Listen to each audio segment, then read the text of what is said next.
Hey, Grace, Liz, and Young Tomsky. My name is Micah. I live in Brooklyn. I once went on 3 dates with a woman here in New York who said she met Cory Booker with her friend, and her friend started dating Cory Booker. But the only time they would ever hang out is he would buy her a plane ticket to somewhere, and then he would have her meet him at an airport in the airport lounge, and they would have sex in the lounge bathroom, and then she wouldn't actually fly anywhere. She would just go back home. So I think Cory Booker just loves airports. So that's crazy. I have to add something to that. The girl that you went on 3 hinge dates with, friend, I don't know if we should say that it was dating Cory Booker. I think that she was having sex with Cory Booker sometimes. We need to comment on that. We don't need to comment with that. I'm sure he was really nice to her. It's none of my business. It's none of my. Well, we did just play it. However, someone wants to refer to a past amour, I follow their lead. Fair enough. I will say this.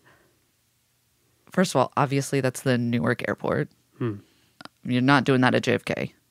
No. Not doing that at LaGuardia. I was going to make a joke about airplane lounges, but I don't know if I've ever been in one. I do think it's crazy. Like, so she's not flying anywhere.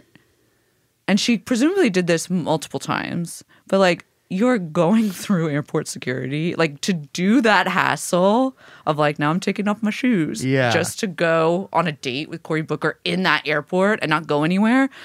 It's a lot of work. And then they're doing it in the bathroom, he said? Well, maybe there's like I'm guessing that's a little bit of editorializing, perhaps from our Micah from Brooklyn, which I would say probably accounts for a good 20% of our listener base. This guy's named Micah from Brooklyn, but I'm guessing that maybe it's like a lactation pod or something. They're doing this. Is that better? Yeah. I think you should be able. That's weirder. Well, it's a little more private and probably cushioned. I mean, I'm assuming it's single service, like. Yeah, because it's in this, like, in a lounge. Yeah, and maybe it's a nice bathroom. Maybe it's one of those bathrooms like a shower. I don't know. Maybe it's a really nice airport lounge. All of this, still, I don't care if it's the King of England's airport lounge, private airport lounge, but I'm just like saying, even if you have pre-check, the whole thing is weird. It's crazy. It's crazy to go. It's like as if you're going on a date. You got no luggage. You got a plane ticket. You're going through security. Or maybe lingerie. You're waiting in front of these people that are like, hold on, I forgot how to use the airport and myself. And what? Oh, do I have to take things out of my bag? And you're like screaming and so annoyed.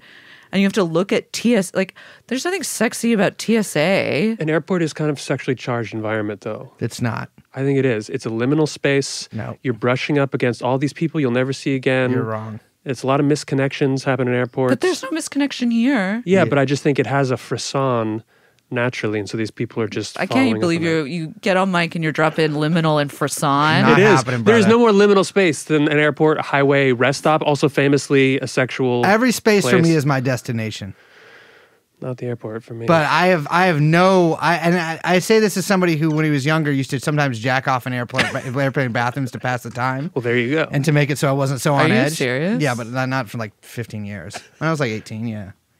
When you're a young man, you Oh my God. I was very, but Don't ever do that sound again. well, I don't do it again. I was maybe when I was a young man. It is. I think we're thinking of this in a fucked up negative way, but what we're really hearing here is that Cory Booker, he's laying down that he's got that 747. You know what I'm saying? He's got a PJ down there, and people are willing to go. There is no woman in the entire history of mankind, save for Cleopatra, as played by Elizabeth Taylor, that I would take an airplane to go have sex with. It's crazy though that like there's no like so he bought these tickets. So you're like, oh my God, he's buying me a ticket to. I mean, where's he buying a ticket to? Like DC, yeah, he's like, oh, what's the cheapest thing? One, is he doing it with miles, or is he actually throwing down some serious cash? Like, what if it's actually this is how he's like laundering some sort of like point scheme? What if Cory Booker is like a major points guy, and so he's doing it with the corporate card because he's like, oh, I'm doing a flight. Oh, so he's getting more points, but no one's taking the flight. He's doing So like I an don't Eric Adams. Well, no, she's taking the flight. No, there's no flight. No, That- but she flies to meet him. No, I thought that he would. Oh. No, I thought there was no flight. She's just going to the airport to meet him at the airport. That could be. I don't know. That's what I'm saying. I don't That's wanna, why I'm saying the TSA thing is so crazy. That is crazy. And Well, why I think the frisson is not there. they don't let you in either. Well, no, I guess you would have to have a ticket. You just wouldn't board. That's so weird. They're doing a different kind of TSA. But then I think that's kind of crazy because what would happen anyway? Liz, the whole thing is crazy. But you know what? In this life, we are faced with days of chance of torture, of misery, of pain, of humiliation. And whatever little bit of love you can get in there, how can I knock it, you know? But ladies, don't go fuck a dude in a fucking airport lounge bathroom.